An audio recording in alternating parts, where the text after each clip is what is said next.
your politics no be enkrase sem wom menim se wo se NAPO kan sem bi o se power obetimi abota tape na nka be me de e ma cho Ghana fo nyina entie ni NAPO kan na do da kwa Akuffo Addo nti ebi asi ena ewie no kre obi nya sa bia anka obeye obi ja sa bia o ntimi nya bi nti ena de osua wasa no osa no wa chia nepa Ghana bali bebre adwo we bi asi ho eso obi amusa se aden na ekoho ebi se soja ama Ghana hira esi wa kosombo kwa menkuma so esi wo akuse champion abreso ebua esi wo bui Akuffo abreso esi ewo takrade president Ronalds abreso ade na do da Akuffo Addo de esi de si kumase a o si kumase fo ade na ye bie dabi Ghana na ye chechiri enti no let me bisa say Akuffo Addo kumase no ade na Akuffo Addo ade akokumase that is the very way ya obi apese ohun that is the thing.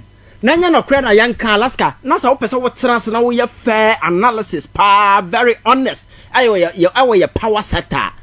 There is no single government what committee a lot of resources when it comes to your power infrastructure than the John Mahama administration. And then ma increase politics no apparent no and my culture NAPO. I wonder why people are proposing say Alaska increase $7 because winning wasn't not the same guy. A man for obi a man for boni din say obey running mate the same week look at the way he embarrassed himself. Exactly. Kojina hokotu cheek can say munichira man for in the end look at him. So that is their nature. That is idea suban it is anyensan. Who is here that is who he is. And to kojina hona obey that infantile childish politics. He knows very well say machine or come has no nipa no de buy it kroma. Yantia na Professor Mills. Abra all that NY na di no. Okoso Akuffo answer no kotwa away. Very well. Akuffo secure the funding. 2.3. Eye road na ewo okokumase as I interchange no moya na se on fe ne say. Baby Mr. State no. Am for us saying. Poku as interchange no. Dey na Akuffo Addo lunch no. Kotie nsem o kan ye. Alaska, some of these infantile childish politics. No me free say baby ye duru ye twam. Whenever I say my PENDREAM TV there, I see them yopo. You were till for a PENDREAM TV in Pacho. When you say the news not off for my near the brow. News say all babeti in Pacho. So what didn't want to Trebia and also what didn't Trefa. News be I present your platform where you saw for your voice note not for sending it. I was 0277 128 777. The debate to PENDREAM FM so Magana for United Onka. Young call Nenko T and a story at the Brem. I can't be an ampuntuo. My abrabom no. Yes, because me name we have politics na na always leaders and as any partner did to me be more no. I am much more interested in harnessing political capital out of every venture be embarking on without looking at the kind of impact our citizens no ko kill ko to abano de man nipa no omunya. Because leadership everywhere near set up Alaska, the basic element I will say how a nipa benefited from and share na ekwanya we twa to ho. That's right. And politics leadership no sanity. By hano sa nneema no enye a priority. And to say harnessing political capital out of everything and then deception. Assets in politics of greed. Individual interest and a whole lot of that particular negative energy no take it over and so yeah there a bit a point as be a dream cry to home general who's idea we are making whether it is right or wrong no money in excuse you so sometimes what who never be a cause you begin to wonder na mpanimfo na ya ade we ya na say nkura baba kwan na bodwe a platform Matusala China China say ni din wa Bible na ono ni din ni Bible 2.3 Alaska sana etie enti over the years so here your independence by how many years in there it's been 67 years and counting very well but be ejina na yejina because I heard the lightning speed Ghana the bone mu ase abra being the first country in the sub-Saharan Africa to gain independence now heard the blueprint and chroma to ho and the idea the vision na owo Senka or the Ghana be kwa kodru baby no Alaska na nya de ketwa o Senka ye go badai blueprinter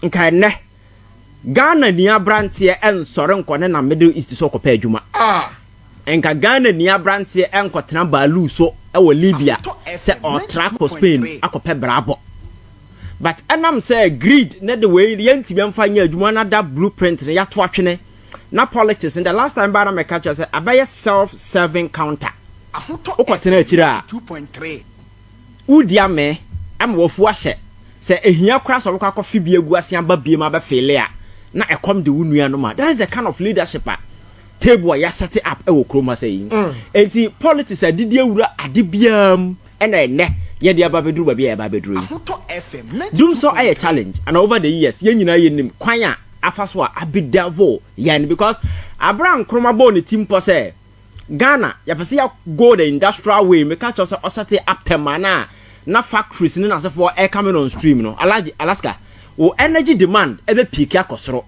That's right. Because some of this industry, this steel, aluminium companies, and also for air coming on stream, power consumption are very high. So you might want to upgrade your power capacity to a level where say we bet me accommodate you more. The guy, because of the time now our vision, you know, power or the bar then you know, and Akuffo sorry can say, wakwaya kosombo power ebro so ayen here. This particular assembly I can omo kan about 50 years ago. That's right. And that statement was repeated. Abraham Akuffo Addo by I must say John Mahama could sign a pay and take sort of agreement. The power na abroso. So power na abroso a conversation munu eneno. And then started some years past. Some years ago when in Kroma that hydro dam no our kosombo no. Amoka say Ghana sika na oda kodin se munu ase be power na yen here. Because then it was around 930 megawatt of power. Ghana by then na the here kura nuru 300 na say for no almost SS e be say but ye baya beduru ba bia Ghana outlive that particular energy way no, which means other areas must come on stream. So asabre no na Ghana na ye distribute power na SS ni bia ma ye neighboring countries and say be munya power. So that is the vision and na over over the years in successive government FLEs it realizes say I didn't croma ye no ye energy needs because industries among for private businesses population and kasa ye expanded Accra Kumasi Cape Coast no other way no energy needs consumption high because urbanization no amas hanema we nyine mu ababaye but enam say ye be ye bibi am making sure say energy capacity no be we no eni ho. That is why we witnessed doom so at the time and ekoso bebre, and at that point there was absolutely nothing anybody could do to save the situation because in the past you know we failed to plan. That's how we failed to plan. We failed plan. I know the day no consequence no bad. We in the midst of it you can't do anything. So that is why at this power agreement cost bebre. That's right. And one major way attract public attention AMERI. Kwanya the then government John Mahama buying fast while within that short period I'm negotiate Akuffo that particular plant in the buy. There were a lot of political commentary and I mean say obita mo mansika not the kota de na went to Hwase you have every right to raise any concern. Exactly. So those concerns were legitimate. A boama man for course hwehwe man sembebre ekoso but in the end na MPP then ka say omoba AMERI deal no ombehwehwem na obi a what this ka ombia that person will be prosecuted. That was the big statement. Omoba and lo and behold they didn't back down on that particular commitment. They sisu dua say AMERI no they were still convinced because AMERI deal there no the transaction was around $550 million. I am my 250 megawatts of power. So almost say cost no inflated, they are overpriced, and then what Franklin Kujo in the think tank way. That's right. Imani Ghana, the research Babontin doing comparison to other way countries price no inflated na so for. So now then Ghana for you trying to say America no akoso.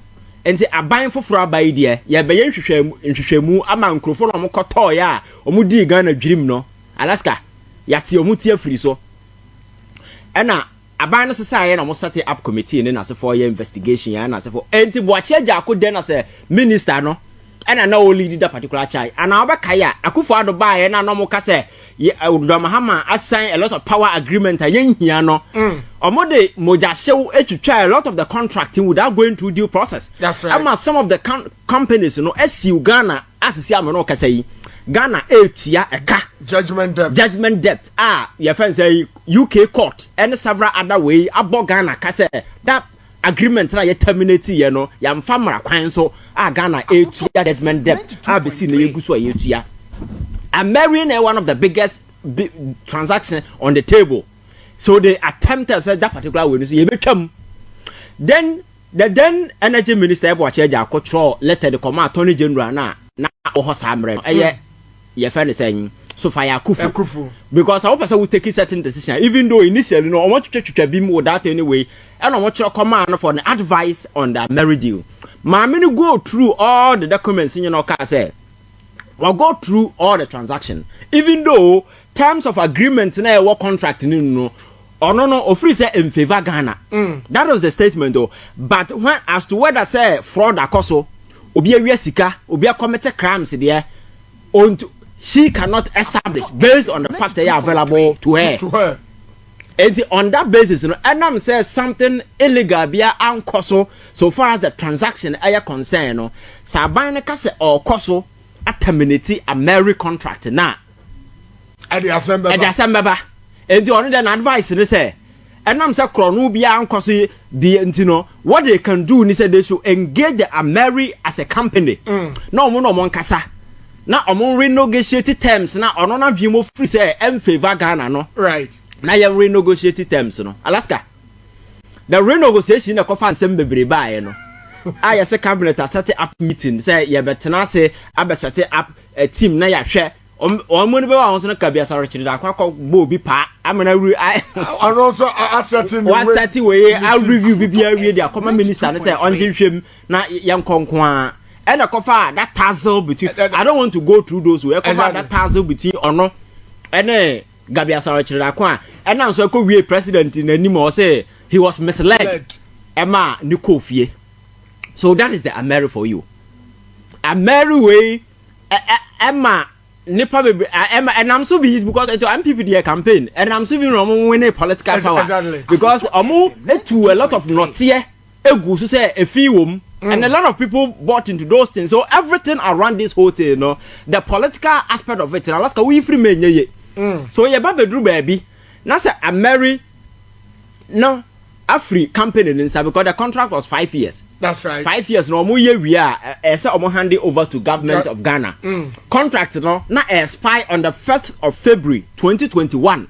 By that time, no, after 3 days, I'm a contract now. No, Alaska. Do you know say na say Ghana yeah audit a machine no said in the conditions sit here. That's right. Because 1 year who said in the conditions sit here now Kojia insurance e wo ho na sa de bia ko insurance company ade bia ba ho they will not pay 2.3 again. You need to train VRA will be taking over the officials because this is a thermal planter over the years, you know. Need service for you need certain expertise, you know, technical knowledge. I'll be taking care of. And 3 days to know. And AMERI for trouble. I say time as so some budget. I didn't hand it over, mamo. You who she Obian training VRA official bia Obia kra maye. And again.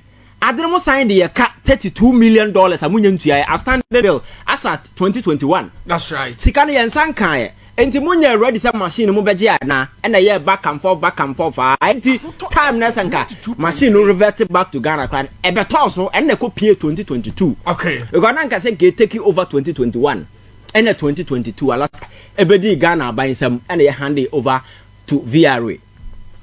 Then another kasa be some PM yes so bekai. That's right. Yes, yedi ko Kumasi. Na yedi ko Kumasi na menyo say yedi ko Kumasi na amanfo wo issue ewo ho. Na mom the cost na amanfo e ka say eye involved in moving the plant from eye Aboaze in the Shama district, Iowa Western region to Kumasi no. E ko cost over $32 million. Yeah.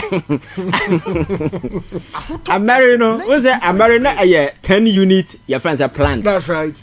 10 units no ba kubia MI 25 megawatt and the to 26 here the 6 no Kumasi amana come 150 megawatts of power and the year to 26 units na Kumasi no transfer na relocation no be cost Alaska $32 million US dollars. Na say to talk osirem dey na je say 92.3 Kumasi na ma 32 million. Yeah, Kumasi na and minister no be je chinje because there is this energy think tank we are no money government according to yes omokra no say documents omo chance on no e kire say 71 apart from say omu move no abe cost yen 32 no government say yen 25 no contract no mu sign with Martelinos SA company no ya hand peke no okay and yes and go through any no competitive tendering be hand peke no and the man no and a year man another 3-year contract e koduru Kumasi a omu managing for 3 years 3 years no managing no yes am omu $36 million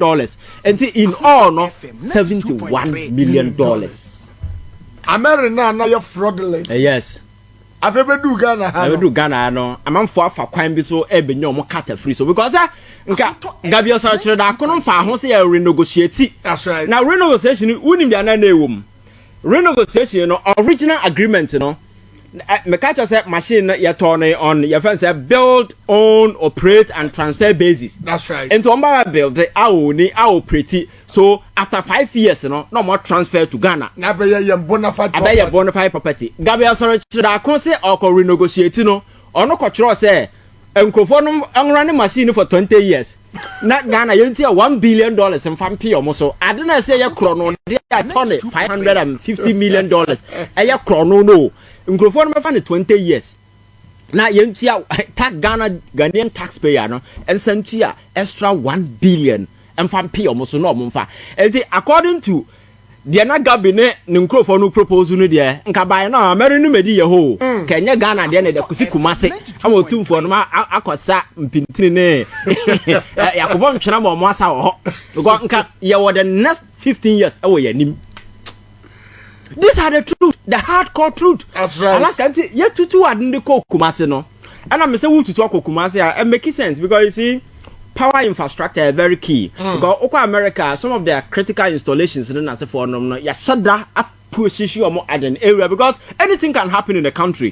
There can be insurrections as certain individuals be so we jaw power we no ya kono kotwe jatuma I know that you energy grade gone so reserves decentralize across sana on mind be a critical infrastructure be sana mo ye no edi aboaze no most of the power plant because of gas pipeline into a concentration of those we ewo ho enti etimi twimi ko Kumasi I think say bebo anti ntokwasi wo aboaze na say obi hye no creative Kumasi de wo ho ana say ebi wo ba bi de wo ho ya moabo ne nyina no so on that basis it did make sense but to a point Alaska ye transfer akọ so this huge sums of money and you see nsam no ba obian ho ba cheche ma kire wo. That's right.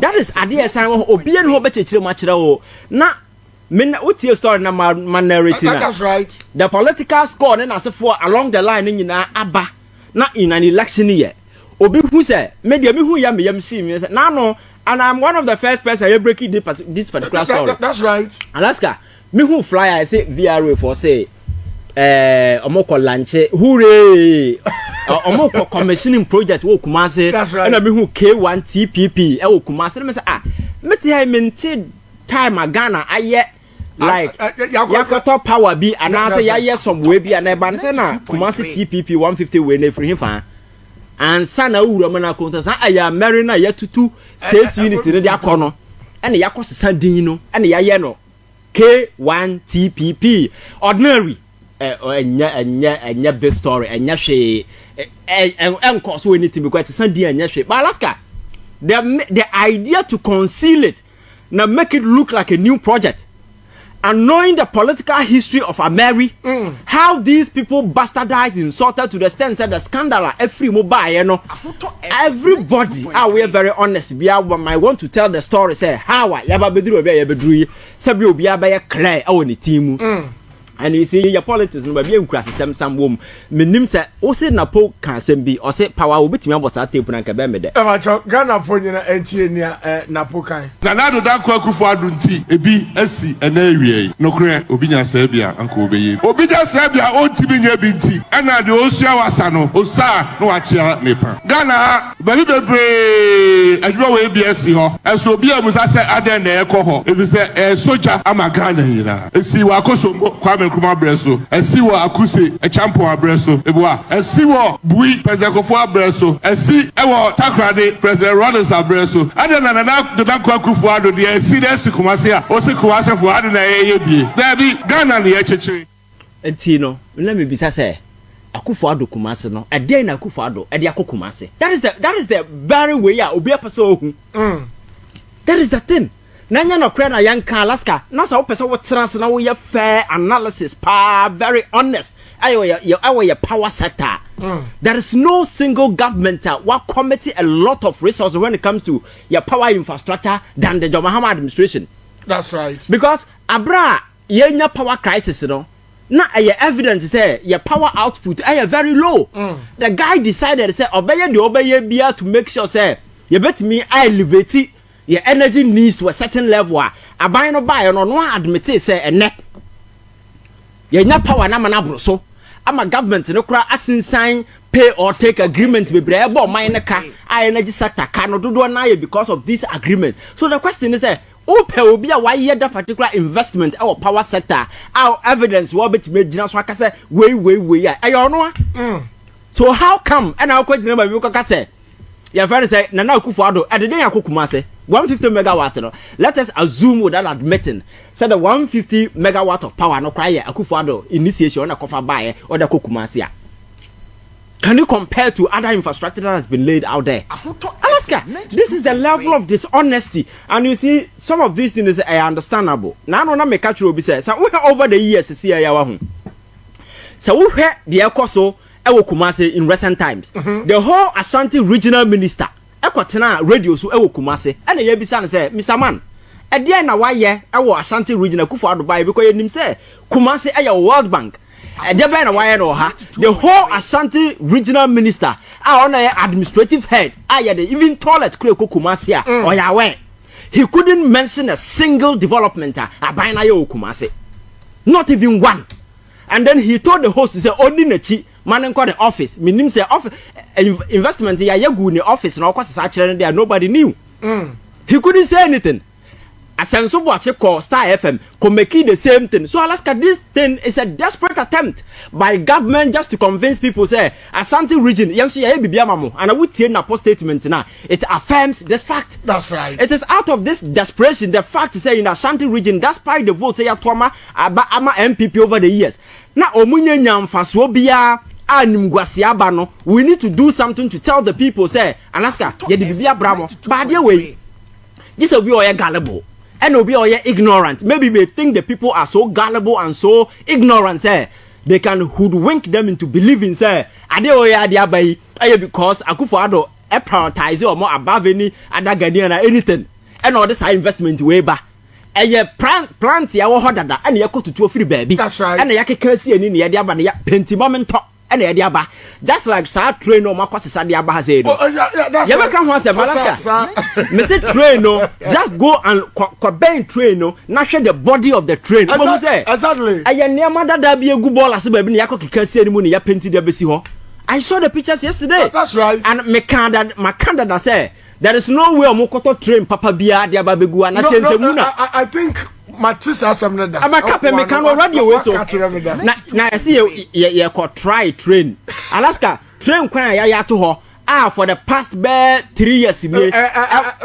Let's end with this. Train yam fast so that. Nasa uko try trainer. The best akra oni nyansa akra ka say. Esa me fa kwan no so hwe. Exactly. Ade wo so a ne yakotamasi so. So Alaska, this AMERI deal we ya ekoso yi. A desperate attempt on the part of Bawumia and then asefo nom. Say ye bibia ma amanfo ahu say Ashanti region ye bibia ma mo. But the fact remains say critical infrastructure na ewo Kumasi and I was so much disappointed say Otumfour ko gina ho no. Nanka I was expecting say obe use the opportunity to remind Aban say obiasi medical village ewo Afari. Aka nwuram. Sewa hospital why there over the years or can wasem. And there are several other critical health infrastructure aka nwuram ewo Kumasi. The Ghana for sika na ye.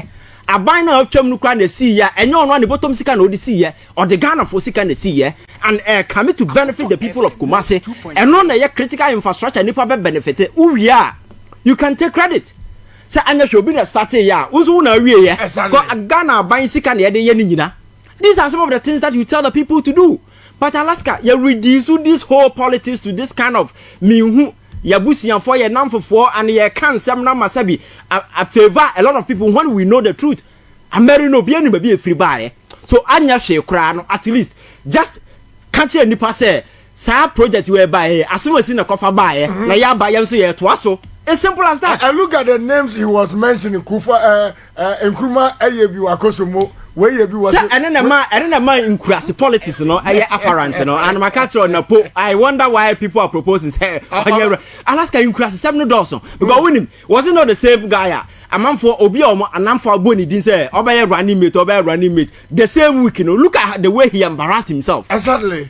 Kojina Hoko too cheek can't say Munichra man for in the end look at him. So that is their nature. That is idea of Subay. It is who is here? That is who he is. And so Kojira Hona obey that infantile childish politics. He knows very well. A machine or come has no. Nipan or the by to Kroma. Yantiana Professor Mills. Abra or that NY Nadino. Of course, Akuffo and no Kocha way. Very well. Akuffo secured the funding. 2.3. Quite road now. Oko Kumasi as I interchange no wine as your own friend say. But Mr. Say no, I'm for saying. Pokras interchange no. Then na Akuffo Addo lunch no kwati nsem o kan ye. Alaska, some of these infantile childish politics. Me free say baby e duru atwam. Because governance na continuity. Obi started from baby, oba to aso dey koya nim. It's as simple as that. At the end of the day, what matters is say nipa no be benefit and who ne hia. Na say wine no eno ehu hia.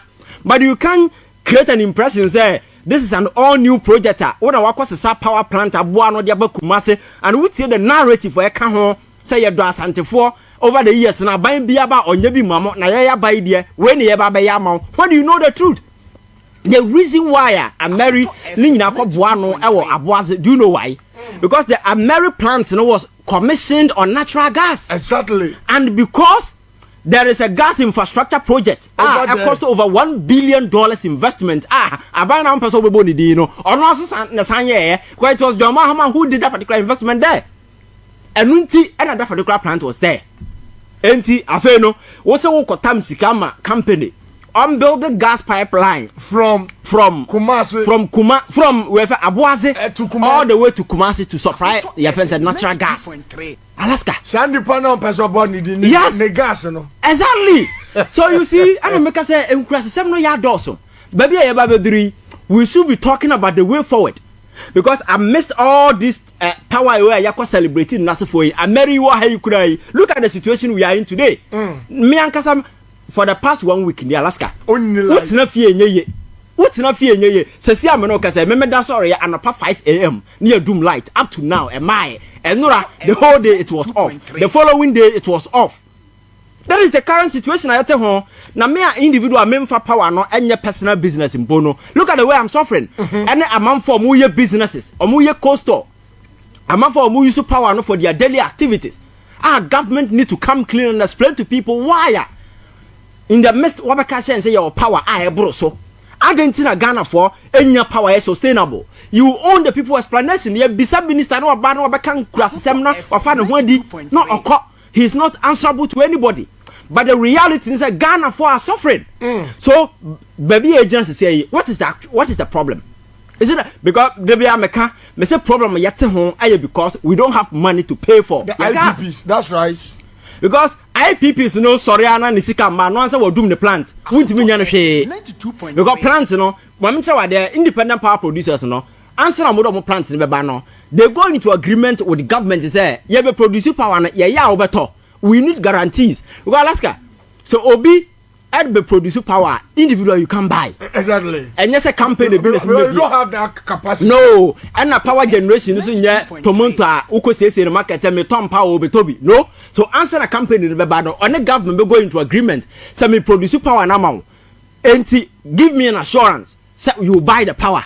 So they will come. Nti obanas and the seekers and in Sakaran farm na overdum the plant. And that is what we are going through. There is no money to pay for gas. There is no money to pay the IPPs.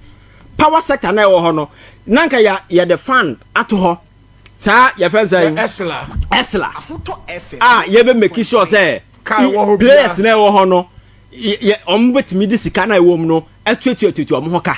That particular fund has been collateralized. Sika no kra agbam na chese wo da kotu obi ka and some na ho no doso. So we need to come clean in Alaska. We are buying also we are responsible. Na enya power enye say your energy capacity in low. We have it in excess according to in some Amaka. That's right. Now you cannot manage even the excess power. There was some fast one saying. These are some of the questions that we should be asking. Your minister now. This is the question that you put it to them. But you see, Chrome Hana politics now quite this kind of way. And the media and also are divided on partisan lines, depending on where the person's interests are falling. Exactly. Say, Obina was what questions in a different. Otumfour was what questions in a different. But the impact on Ghanaians are the same. Right. So at the end of the day, you know, certain room has been created for some individuals who feel so. Yeah, we are entitled. We are yeah, this is the real government. Yeah, buying here. Yeah, and you know. When they do something, so they can get away with it, and that has been the motivation for these guys to be doing what they are doing, because yeah, serious. Now your media, sabi, very frontal, and they are willing to confront people and ask them the critical questions. I'm not sure that people like NAPO will have the guts and the infantry to take the stage and be spewing those garbage out. So we the media, no, I think that you have a role to play. You have a significant role to play. You didn't know to play balls with these guys because Alaska, Ghana now you play with no. Your future is on the line. Because Metisen will be complaining our class say why import wakofa nam. That's right. Efra bontiamba na tiega kro ha yeti si na da hayo. Enka import nam. No. Ye import nam. And abandon to me to yes. Ye import nam kwa hefa. But ye first ka ko import nam de bakro ma say. Ebedura because of power we ntino. Adum na Alaska anya hwe nipa no man timetable no hu se eda say me power be off so people can plan say obako hand generator kra na or make sure that power the way exactly that is the also no so onfama no nipa no nko draw no na wo san ka kasafi e che nipa no na wase afa ne ho adi and nobody is holding anybody accountable enti ene ekodu sa Ashanti region ade bia ni ho a then you find a way. But you see the most interesting in Alaska, almost say Akuffo Addo and on person by development. Let us assume that Akuffo Addo has decided say in the Ashanti region on ya de bia.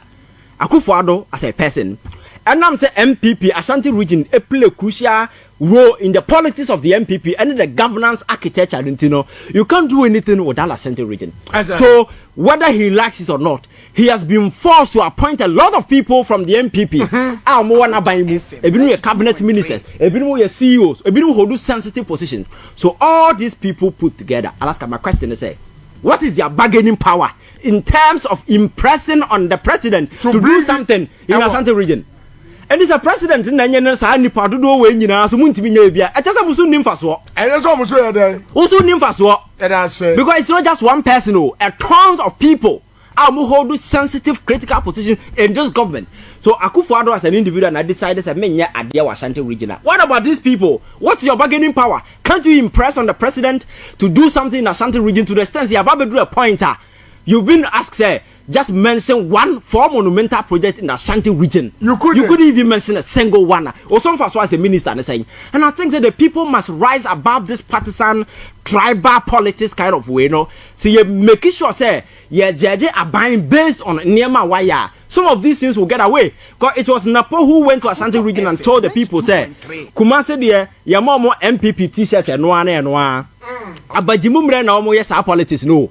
Samra na nibie ni ho no ana amanfo the emotions na tribalism na politics no but na anibia ba amanfo maka say the world is in a competition baby obia no we are in competition with other people so we need to elevate the structure in such a way say baby obia no obetimi ba competitive and you need to provide the basic infrastructure nipa no here. Now you think that the people don't need anything because tribally you are connected eduru ha obakasa me Asante nti obeto aba ma me and for that matter abayo motivation unya hwe no na wafa ho adi na eduru dia de na ebisa se de na why na unya hwe ma then AMERI by force you appropriate it and make it look like say your bona fide property. I think that this kind of the media, some people have done a good job because you see the Xposes started because they thought that it's going to be easy for them. And fly didn't fly because when the VRA put out that particular fly, you know, then the Xposes started coming. People begin asking questions. I know you nim a da buying at the power way be able. A marrying a yet to spare pass the call, and then the Xposes came. And you could now honor who say Muna president did you know? That's right. I say Ghana for baby where need they can see. Oh, you can play the video. That's right. I say Nepal Brewani now Obom Pies or Money Baby, Abomo, oh, yeah. maybe some nema na oye no oye do honhom mu yeso ye ni baye na yahuru honhom mu because ani woso a ye nyina ye hu dia we've seen nothing. But I say Ivan Che no say nothing nka ma me ntwa mu jeje de nkra to simape me ba ye be ko story a OTCC no a platform my friend PENDREAM TV and I uti story no na o feedback hu hia empa story a wati no any story be a platform no so be a wati a opese o my feedback no fafa WhatsApp message or WhatsApp number 0277128777 na yebebo e wo PENDREAM FM Ghana for nyina ate won ka Debi kama mamena PENDREAM TV ase na so far so good say open online portal e wo Ghana nipa share nipa follow nipa comment here to my best of knowledge without any biases PENDREAM TV